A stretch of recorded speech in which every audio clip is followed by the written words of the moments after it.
Au nom du Père et du Fils et du Saint-Esprit, ainsi soit-il. Chers amis, nous fêtons donc Noël, nous sommes dans l'octave de Noël. Nous continuons de fêter la naissance du Fils de Dieu.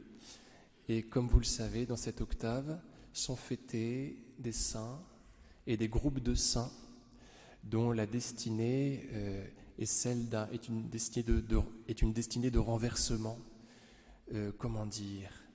Les saints innocents sont des petits-enfants qui donnent leur vie, qui perdent leur gloire, si vous voulez, pour trouver la gloire du ciel. Le Seigneur Jésus, tout petit, renverse César Auguste, lui prend sa place.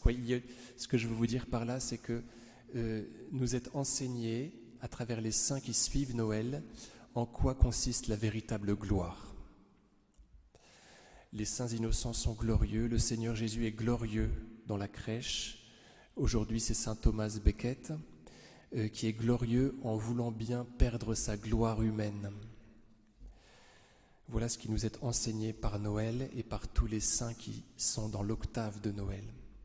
Nous sommes véritablement glorieux dès lors que nous voulons bien descendre, nous faire petits, comme le Seigneur Jésus s'est fait petit dans la crèche.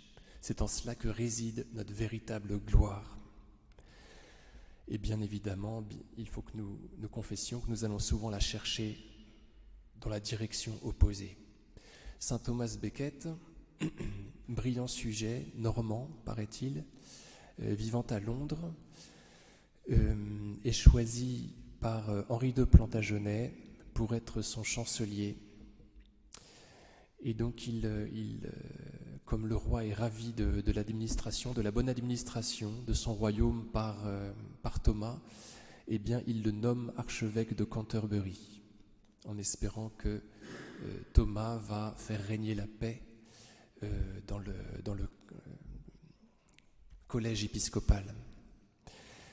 Et voilà en tout cas le roi Henri, espère que Thomas va faire en sorte que tous les évêques vont se soumettre à lui, le roi.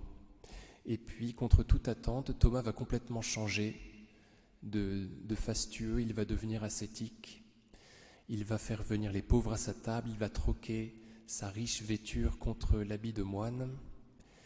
Et puis, de docile, il va très vite entrer en conflit avec le roi, puisqu'il préfère servir les intérêts du Christ et de l'Église.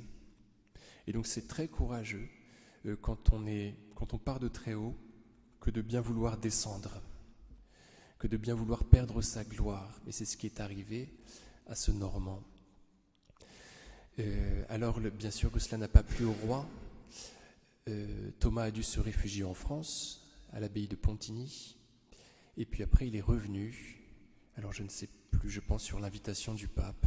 En tout cas, par amour de son peuple anglais, il est revenu mourir dans sa cathédrale. Donc le roi l'a fait mourir, il paraît un petit peu par mégarde. Il s'est emporté, il a dit « Qui me débarrassera de cet homme-là » Et il y a 4 de ses sujets, un petit peu faillots, vous voyez, qui se sont dit qu'ils avaient reçu un ordre là. Et donc ils sont partis assassiner l'archevêque dans sa cathédrale. Il paraît que le roi Henri de Plantagenet est ensuite allé faire amende honorable devant le pape qui était à Avranches. Donc il a traversé la Manche pour aller demander pardon au pape. Voilà, bref, parce que tout martyr est semence de vie, de conversion.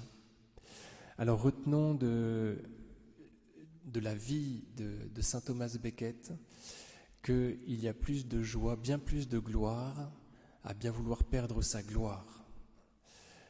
Quand on est courageux d'ailleurs, on obtient déjà une gloire humaine de la part de ses supérieurs qui envient notre courage.